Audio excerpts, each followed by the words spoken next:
Pevačica i TV voditeljka Jovana Jeremić nedavno je otkrila da je za sebe i svoju ćerku izdvojila veliku sumu novca i mnogi su ostali bez teksta kada su saznali kolika je cifra. Jovana je poznata po svom energičnom stilu, provokativnim objavama i direktnom pristupu. Ali u ovom slučaju govorimo o nečemu što nije vezano za skandale, već za financijsku odluku za porodicu.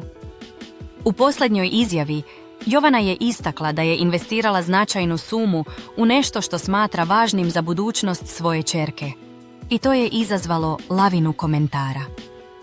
Prema njenim rečima, reč je o ulaganju u sigurnu budućnost, ne samo danas, već i za sve ono što dolazi narednih godina.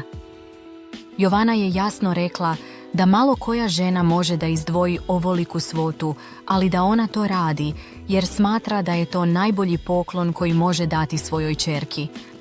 Internet je ubrzo eksplodirao komentarima.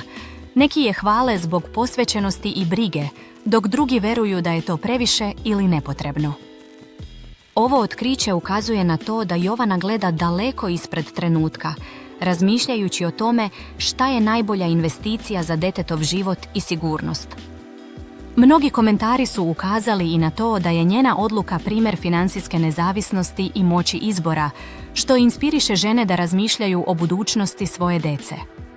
Bez obzira da li podržavate njenu odluku ili ne, jedna stvar je jasna: žena koja misli unaprijed zaslužuje poštovanje.